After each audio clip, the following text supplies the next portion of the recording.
BJP ने electoral bond से महाभ्रष्टाचार किया है। इससे पूरे देश का नाम विदेश तक खराब हुआ। सब जग जाहिर है कि किस प्रकार बीजेपी ने लोगों को जेल की सलाखों के पीछे धकेला और उन पर दबाव बनाकर चंदा वसूला। इस सब के प्रति अब लोग जागृत हैं। यह आरोप कांग्रेस के विधायक और प्रदेश सरकार के उपनेता प्रतिपक्ष हेमंत कटारे ने अल्पप्रवास पर धार में कांग्रेस कार्यकर्ताओं और वरिष्ठ जनों से चर्चा के उपरांत मीडिया के सामने लगा है। हेमंत कटारे ने कहा कि भाजपा झूठ की राजनीति कर रही है और उनकी पोल खुल चुकी है। महंगाई की बात हो या बेरोजगारी की या किसानों की आय दोगुनी करने की, मेरी बातों को लेकर कांग्रेस कार्यकर्ताओं और परिवार के लोगों को जागृत करने हेतु आज धार आया हूँ। यह चर्चा की। सभी ने मेरी बात को स्वीकार करते हुए कांग्रेस के पक्ष में मतदान करने की बात कही। हेमंत कटारे के साथ हुई चर्चा में पंडित धीरज दीक्षित, नरेंद्र मंडलोई, विनोद शर्मा, एम शर्मा, ऋषि भार्गव, चेतन त्रिपाठी, प्रवीण शर्मा, मनीष जोशी, जसवीर सिंह छावड़ा, मनोज गौतम, रोहित कामदार, अनिल तिवारी, सुनील त्रिवेदी, शाहिद समेत बड़ी संख्या में कार्यकर्ता और वरिष्ठ जन उपस्थित रहे। और लोकसभा चुनाव भी है, इस बीच में आपने धाम में आके क्या क्या आपके कार्यक्रम? अभी मैं मऊ होते हुए आ रहा हूँ और मऊ के बाद धार में अपने सभी कांग्रेस के कार्यकर्ताओं से, सभी परिवार के लोगों से मेरी मुलाकात हुई, क्योंकि लोकसभा का चुनाव है और मेरा आने का उद्देश्य बहुत सीधा था कि कांग्रेस के लिए समर्थन मांगने आया हूँ। भाई राधेश्याम मोबिल जी के लिए मैंने समर्थन मांगा है और जिस प्रकार से बीजेपी झूठ की राजनीति कर रही है, भय की, लोगों को डरा करके वोट लेने की राजनीति कर रही है, मैंने उसके प्रति जागृत किया है कि जैसे बीजेपी ने झूठे वायदे किए महंगाई को ख़त्म करने का, बेरोजगारी को दूर करने का, किसानों की आमदनी को दुगना करने का कहा, इस प्रकार के सारे झूठे वायदे बीजेपी की पोल खुल चुकी है।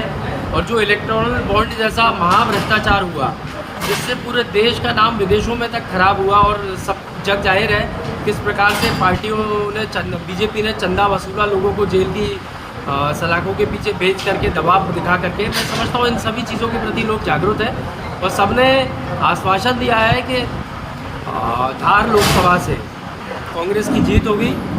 हमारे भाई जो कांग्रेस के प्रत्याशी राधेश्याम मोबिल जी, उनको दिल्ली पहुंचाने का काम सभी हमारे दोस्त, मित्र, परिवार के लोग, कार्यकर्ता मिलकर के ऐसा करेंगे।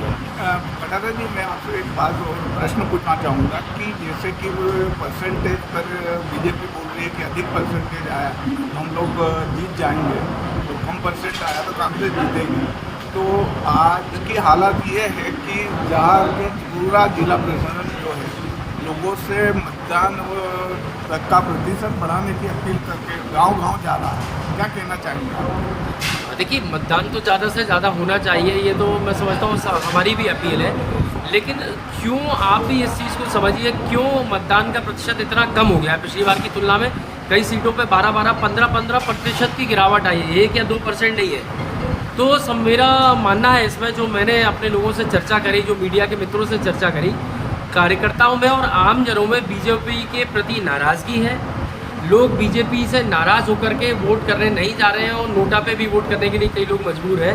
तो मैं समझता हूँ ये एक पहला संकेत है कि बीजेपी की सत्ता नहीं आने वाली है। इस चीज़ का लोगों का संकेत है वोट ना डाल करके दिखाने का। और वास्तविकता यह है कि सीटों पर जो कम परसेंटेज जा रही है वोटिंग, वहाँ पे कांग्रेस बहुत मजबूत होकर के जीतने वाली है। और मैं समझता हूँ बीजेपी कोई भी अब उपाय कर ले, लेकिन उसका कुछ हल होने वाला नहीं है, क्योंकि बीजेपी ने 10 सालों में जनता के प्रति जो विश्वास पहले कमाया था उसको खो चुकी है बीजेपी। धार से सुरेश तिवारी की रिपोर्ट।